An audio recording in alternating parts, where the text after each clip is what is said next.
Hello folks, got another WIP Wednesday here.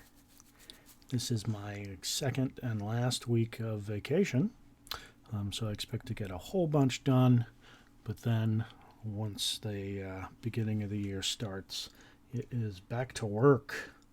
So what I have on the paint table here for the rest of the week is a little bit of a smorgasbord.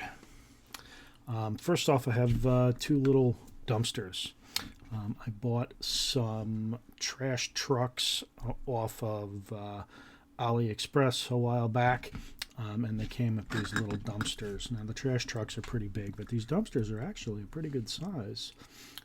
So I have primed them here in this kind of vaguely rust-colored, and then I'm going to sponge some different colors of rust on, and then hairspray, base coat, scratch up, and these are going to be some beat up dumpsters for zombie gaming, any urban or sci-fi city gaming.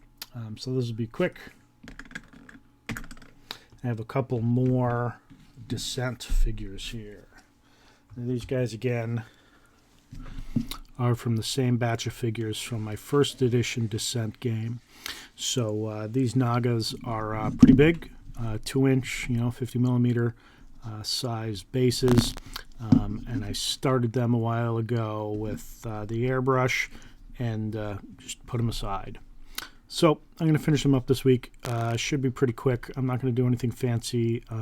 Like most of the Descent figures, these guys are pretty soft on detail, so there's not a whole lot to do with them to begin with. Another piece of terrain. Use this little sacrificial altar here from Reaper Bones. I think this is one of their black models, although it was warped and it some hot water and it just went back into shape. So I'm not sure if their Bones black does that or not, or maybe this is just traditional Reaper. I don't know. But who doesn't need a sacrificial altar? I have a whole bunch of cultists, and they're going to need something to kill people on. So paint that sucker up. Again, it's just stonework, so that's going to be a couple of dry brushes and a wash done. For Reapers, I also have this kind of armored troll here. There we go. So I've been tired of the the pitcher's mound effects with Reaper's built-in bases. I don't find their bases stable enough, so I've been adding them onto my own. This is a Proxy Models 40 millimeter base here for this guy. Pardon me, 50 millimeter base for this guy. And this time I have tried cutting off the feet. I still got a little bit of putty work to do to get the feet even on there, and then base the figure, and a little airbrush prime. I use Badger's Stynylrez to prime these guys. I find it holds the paint a lot better than just slapping it on there like Reaper claims you can. It works, but with the primer it works a lot better. So we have this kind of armored ogre on a 50 millimeter base. I have an Etten here on another 50 millimeter base. This guy was very bent. No matter how many times I put him through the hot water or cold water cycle, he was leaning back way too far. It's one of the things that made me chop these guys off of their bases, was this guy was just constantly looking like he just slipped on a banana. So the only thing I could do was chop the base off, pin him to here, and then I'm going to putty him up. I have a couple of pieces of there's actually swords from War Games Factory orcs under there to tip them forward. And then some generic troll from Reaper Bones again. Now this is the 40 millimeter base. The guy's just not big enough for a 50. I need a troll for Rangers of Shadowdeep coming up, so this guy's going to do it. Now I also I have a bunch of plastic figures here. I have a couple of Fireforge Games Living Dead Peasants.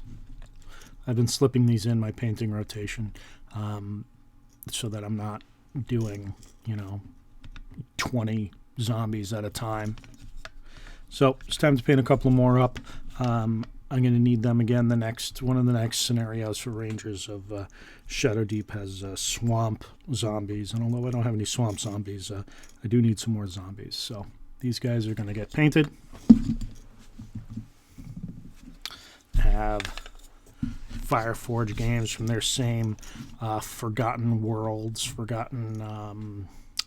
whatever it is, range here. These are the Northmen folk rabble. So one guy with the hunting bow, another guy with a sickle. So they'll get painted up. And I actually have here are 2 War Games Factories Saxons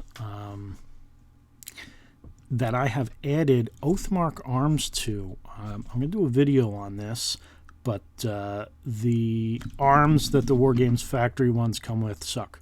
They have no definition. The weapons break constantly. They're just objectively bad.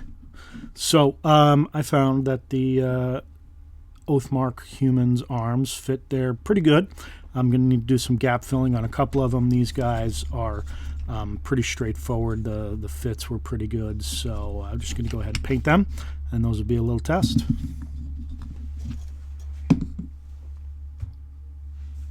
So that is what is on the workbench for this week, the last week of 2020.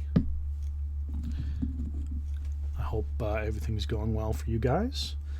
Thank you again for tuning in, and we'll see how quickly I finish these. I might get another round of zombies and folk rabble in too if I get these done pretty quick. Thank you, and I will catch you in the next video.